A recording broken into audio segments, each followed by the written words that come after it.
Čau lidi, dneska je sobota, nádherný den a právě natáčíme 4. díl pořadu Sveglift.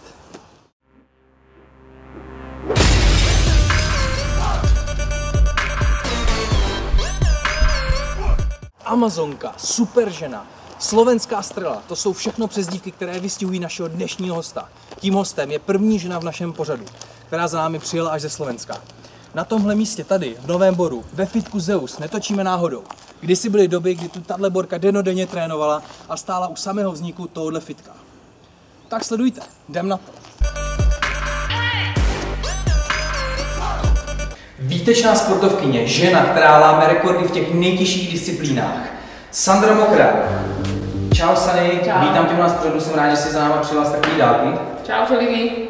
Sany, já jsem tě prosím tě představil jako výtečnou sportovkyni, vím, že se sportu věnuješ už od malička, prostě od atletiky, běhu, si přišla k silovým sportům. Tak představ se nám prosím tě, čemu ty se už další dobu věnuješ a v čem jsi jedna z nejlepších?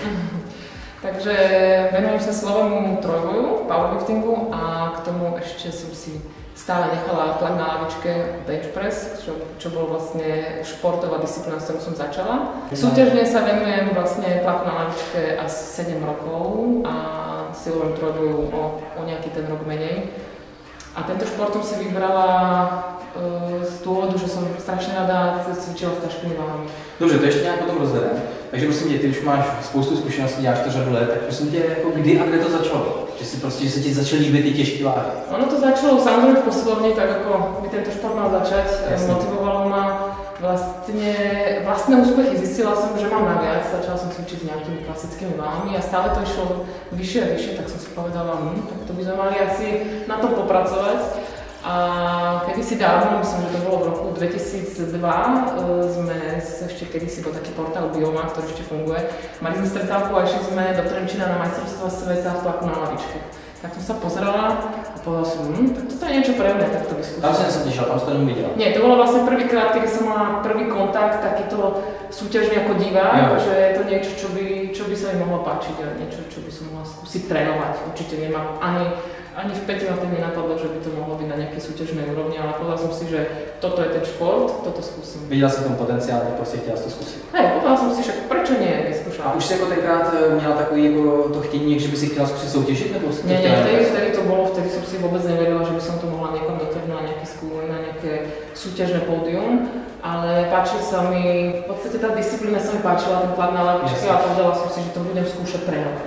A vlastne prvá súťaž bola až o 4 roky. Čo je v podstate dosť času, takže som teď po silovni som v podstate strávila veľa času, tam som začala viac menej to 15 rokov, viac ako 15 rokov, čo som po silovni, čo ma niekto od roku 2002 to je slušná řada. Tak a když jsi začala s tím sportem, tak co tě na tom jako nejvíc lákalo?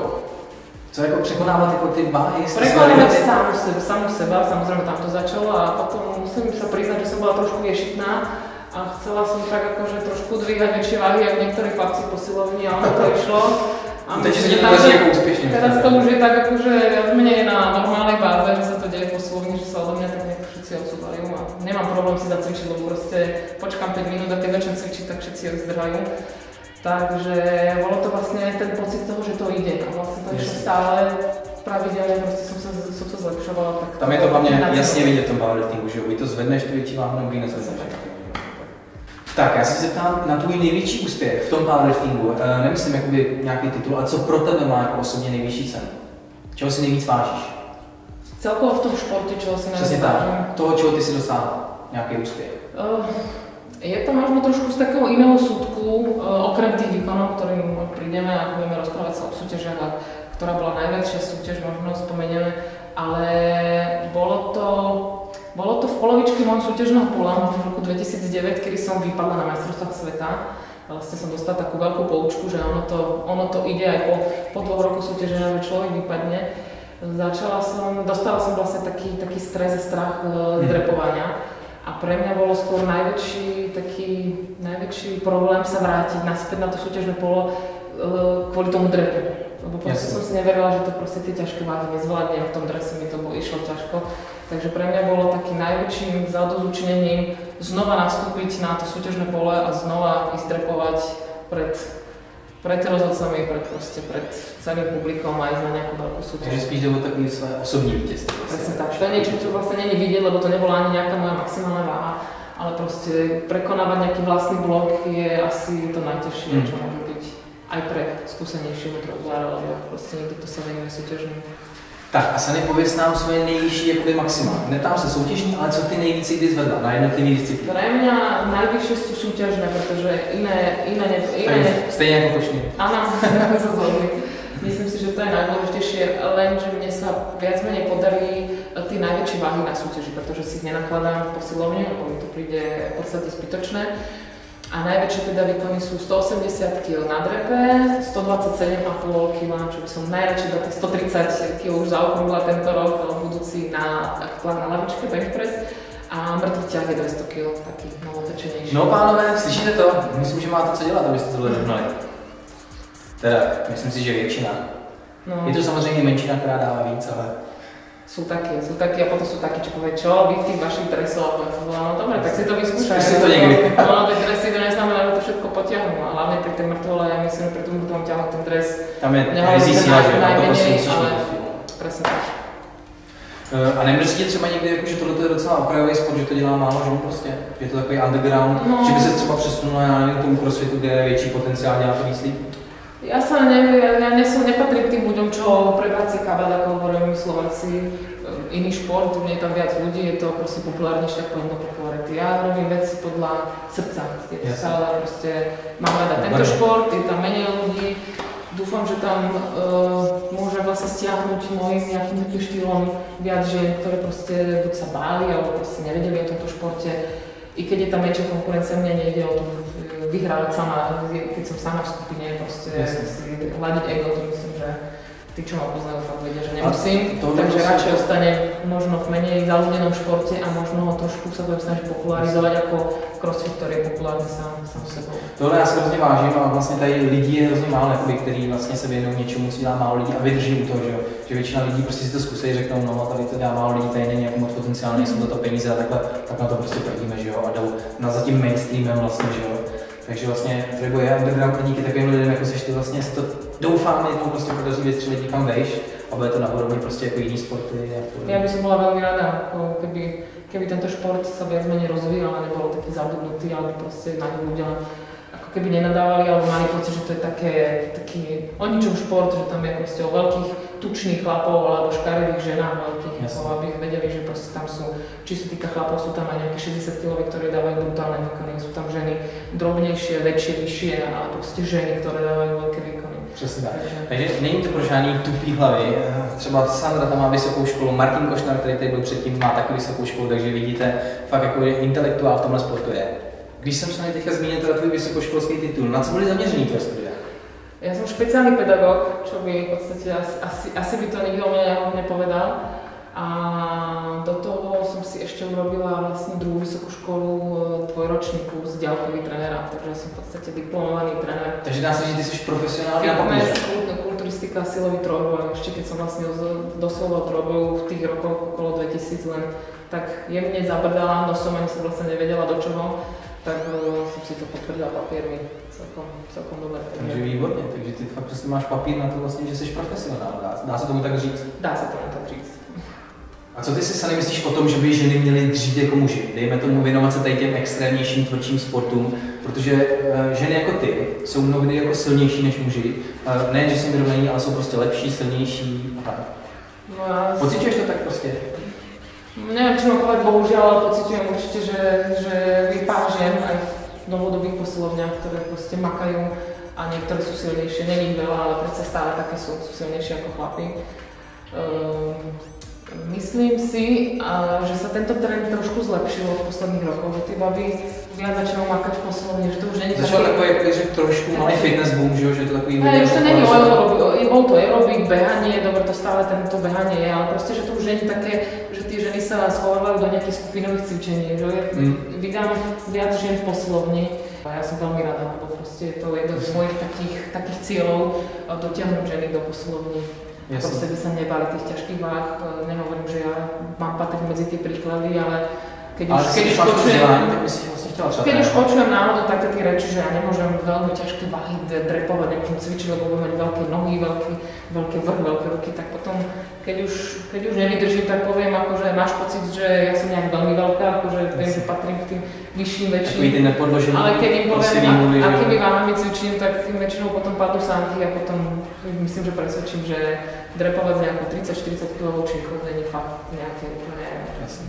A chtěla by si třeba ty jako trénovat, mít třeba nějakou svůj Kedy som trénovala, vlastne pred niekoľkými rokmi som mala svojich klientov, venovala som sa len vlastne posilovaniu. Potom som išla do zahraničia, takže to vlastne celé padlo a vrátila som sa, chcela som sa pracovať i v iného odvetí kvôli cudzému jazyku. Takže, ale taký môj malý sen je stále vrátiť sa do posilovny a prostě podávať ďalej. Obecně nebo by si chtěla ten svůj styl jakoby preferovat, prostě jakoby praktikovat na těch lidech, dejme tomu ten svůj crossfit? Nebudeme si klamať, každý tréner, čo je trošku možno vyučený, nehovorím o tých rýchlokvasených trénerov, keď asi vieš, o čom hovorím, takí, čo majú jeden kurz dvojdňový. Každý ten tréner, taký, čo niečo vie, je ovplyvnený svojimi štúdiami, na sebe, čo vlastne vyskúšal. Takže vždy ten tréning je trošku riadený podľa jeho minulosti, ale podľa toho, čím je zástanca. Takže viem, že by som určite ťahala ženy, hlavne, že by som chcela, ale neviem, chlapov som vlastne tiež trénovala takým podobným štýlom. Samozrejme, keď niekto potrebuje zvodiť, tak bude trošku ten tréning samozrejme postavený podľa takých, podľa toho, čo treba. Ale aj tak by tam keďže ten silový trojboj v podstate patrí do rozvoja sily celkovej, tak proste... Základní cviky, že jo? Presne tak, takže oni by tam boli. Samozrejme by som nechcela vytvárať ženy trojbojárky, keď proste nechce sa niekto tomu venovať, tak by som nenutila nikoho, ale proste tie silové základy vieme, kde sú, aké sú, takže určite by som bola ovplyvnená svojou minulosťou, svojím trojbojom, svojimi nejakými crossfitovými skúškami, kde som v podstate poslednú dobu trošku sa snažím pchať môj nos, takže určite by boli ovplyvnení môjim štýlom. Nevím, jestli si to někdy sami počítala. Dokázala by si teďka si číst prostě svoje tituly mistryně Slovenska, Evropy, světa? Moc nie. Zkus motivovat takhle. Je toho relatívne dosť. Počítala som to minule, keďže som rozmýšľala, či by som neoslovila nejakých sponzorov, takže som si musela jedného krásneho večera sadnúť a začať počítať tie tituly. Bolo takže to na jednu krásneho večera bol to na celý večer. Na 1 a 4 sa to nezmestilo. Takže znie to akože tak, nechcela mi to tak bolo bráne, pretože ja si s tým nikdy nechválim a nemám pocit, že by som bola nejak úplne jedinečná. Ale je toho dosť, je to v podstate 7-8 rokov sezón vlastne trojboju, toho menej nejakého benchu, tak, ale počítala som podľa medailí pohárov, je tam medzi 35 a 40 súťaží. Slyšíte to? To už vás víc ani motivovat nemůže. Slyšíte to prostě ty tituly těch medailí, těch soutěží za sebou, to je prostě neuvěřitelné. Ja najťažšie je to obhajovať. Tie prvé medaile a prvé víťazstvá sú proste také, akože sú super fajn, ale vlastne to, držať si ten štandard, no to je v podstate to najťažšie a to je to, čo motivuje tých najlepších športovcov. Tak, ty jsi teda časem vlastně k tomu powerliftingu přidala i crossfit, dá se tomu říct. A teďka vlastně se věnuješ crossliftu, takhle jsem mi to nazvala, což se mi docela dost líbí. Tak popiš nám prosím tě ten svůj nějak ten trénink, nebo jako, jak to kombinuješ tady ty dva sporty?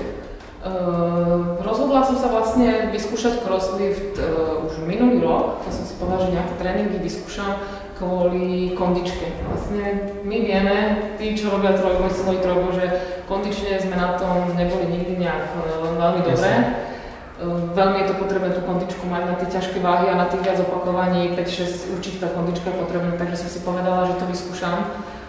Brala som to aj z ďalšieho hľadiska, čo sa týka mobility, keďže patrila som k tým horším mobilným alebo nemobilným trojbojom, tak som to proste potrebovala nejak rozumovo sklbiť dokopy. Proste nechcela som byť už len silná, chcela som byť flexibilná, silná, proste rýchla. Ešte univerzálnejšia. Áno, presne tak, proste použiteľnejšia športovkyňa.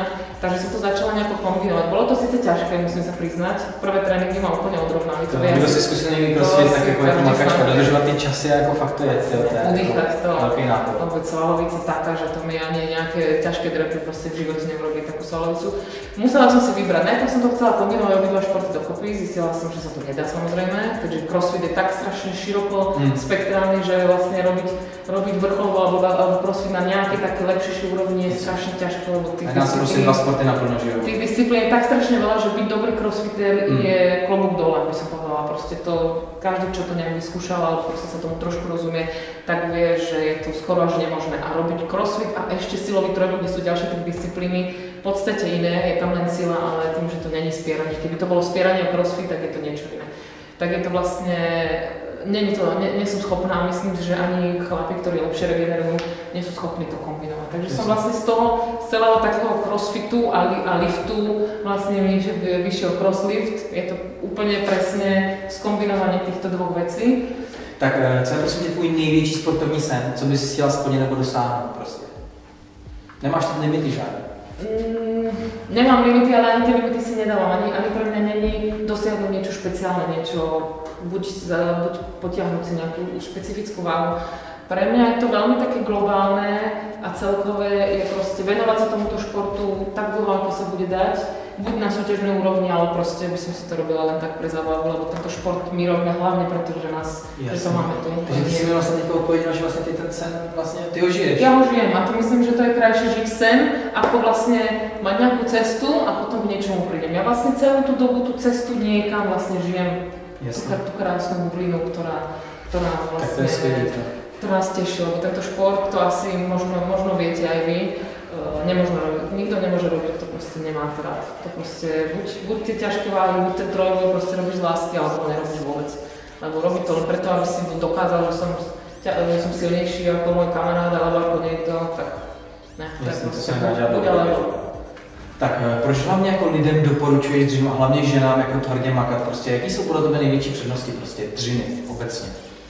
Podľa mňa drina znamená výjsť svojej komfort zóny. Komfort zóna je v podstate, keď je nám fajn, my proste radi spadáme do lenivosti a drina patrí práve k tej diskomfortnej zóne, kedy práve v tej diskomfortnej zóne sa vlastne dejú tie veľké zázraky. Vtedy vlastne sa človek dokáže zlepšiť. Teraz nehovorím len o športe, je to v podstate všeobecne v živote, kedy vlastne urobíš ten krok naviac, tak sa môžeš zlepšiť a niečo dokázať. A dá se říct vlastně, že když teprve vlastně na nějaký tady to vyčerpání absolutní dojdeš vlastně, že tam teprve poznáš jako sama sebe prostě. Vede to k tomu jako? Skôr by som povedala, že tá drina patrí vlastne k tomu polokroku, tomu úspechu, tomu vlastne bez čoho to nefunguje. To je ako keby si chcel niečo dosiahnuť, ale nič pre to neurobíš. Tá drina vlastne, pre mňa to je životný štýl, by som to nazvala. A drina je základ prostě. Je to tam prostě, keď to tam není, tak akože nič to je hrozně dobrý vidět vlastně a slyšet vlastně všichni ty hosti, kteří už tady předtím, tak mluví o tom vlastně o tom samém prostě. Áno. Že je základ a... Ale je to normálne, ale je to životné moto, keď si pozrieš, že aj keď je to o nejakom, keď sa bavíme o práci, ale proste o iných odvetí, nielen o našom športe, alebo o mojom športe, alebo proste všeobecne o športe, lebo je to predsa náš druh zábavy a nie niečo, čo nás živí. Tak v podstate ani v práci, keď človek nedre na sebe, tak proste sa nikam nedostane, nič nezíska a proste bude stáť stále na tom istom, bude stagnovať na tom mieste. A proste my tým, že makáme a chceme makať, tak proste sa nikam dostaneme. Takže slyšíte, makajte taky. Makajte a choďte do diskomfort zóny, lebo len tam sa dejú tie veľké veci. A co je pro tebe tvoje největší motivace? Pre mňa najväčšia motivácia je samozrejme byť lepší, aby som bola lepšia, ako som bola včera. Takže ty sama seba som taký hnací motor, ktorá chce sama sebe dokázať, alebo teda nie je to také vyslovene dokázanie, ale je to taký pocitová záležitosť, že to zvládnem, aj vlastne roky nejako stále prichádzajú. Ja si to neuvedomujem, ani si to v podstate pre mňa roky nič neznamenajú. Sú to len čísla. Sú to presne čísla, je to vec, keď sa človek cíti mladо a bude makať na sebe, tak verím, že proste mladším ostane určite dlhšie ako takí tí ufrflaní ľudia, ktorí sa len sťažujú a nič preto neurobia. Pre mňa je práve že spätne motivácia to, že môžem motivovať ostatných. Pre mňa proste strašne baví, keď vidím, že dokážem niekoho vytiahnuť. Nešportovkyne, mám kamarátku, ktorá proste moc nešportovala. Urobila som z nej zarytú športovkyňu, proste chodí do tej posilovne. A to je pre mňa oveľa väčšia motivácia, ako by som si púšťala nejaké videá s nejakými krásnymi slavnatými ženami. A proste to, že môžem ja odovzdať ľuďom a nie to, že ja príjmam. Ja radšej rozdávam. Přesně. A ty si řekla vlastně, o čem je celý ten pořad. Řekla si motivovat ostatních a o tomhle tom to je. Je to o tom motivovat vás všechny prostě. Letošní powerlifterská sezóna je skoro u konce. Zhodnotila bys nám za sebe?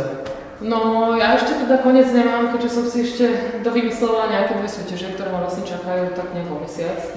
Sezóna bola v podstate relatívne krátka pre mňa, vybrala som si len niekoľko súťaží, takže bola som spokojná, pretože som sa zlepšila síce len o 2,5 kg, ale predsa na benči pre mňa aj 2,5 kg prírastky sú celkom uspokojivé. Takže som si vlastne dala tento rok osobák na benči a vlastne som úplne nepochopiteľne zlepšila mŕtvy ťah asi o nejakých 15 kg, takže som nikdy nevedela, kde je moja hranica.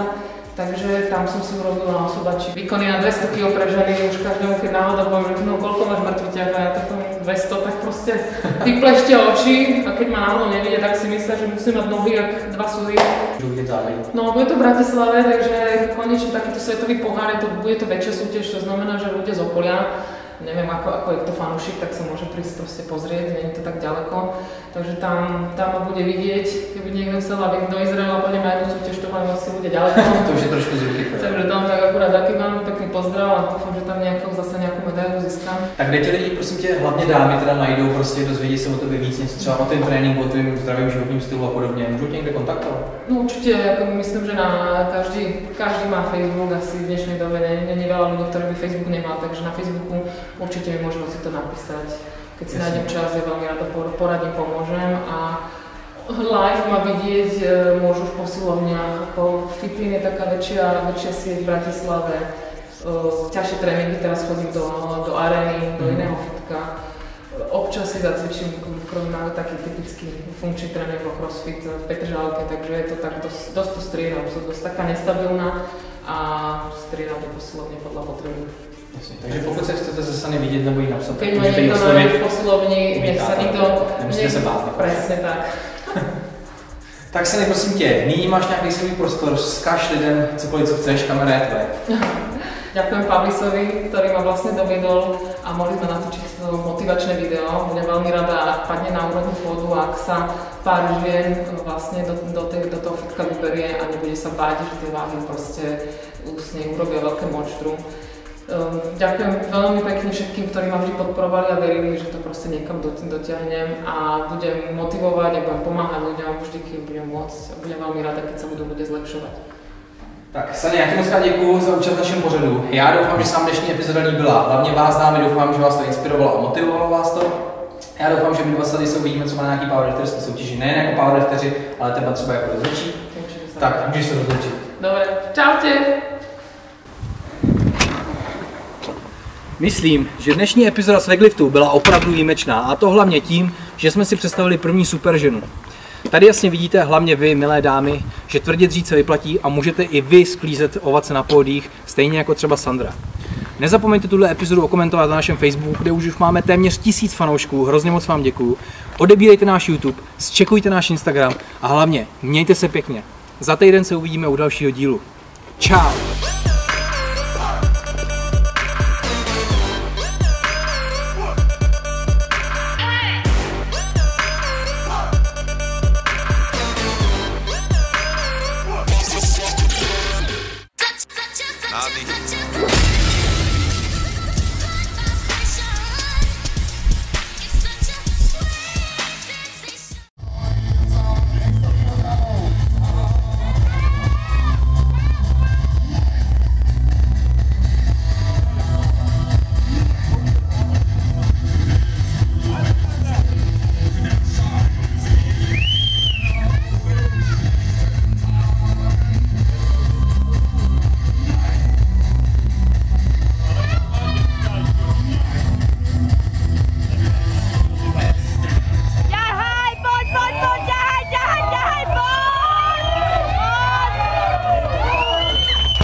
Děkuji za účast v našem pořadu. Jsem rád, že jsi za náma dorazila a prostě se koukejte. Poslední záber, to bylo na 5 hodinu. Dobre, počkej, ja si ho ne. Já jsem si dej si kliky na Ja som si nejak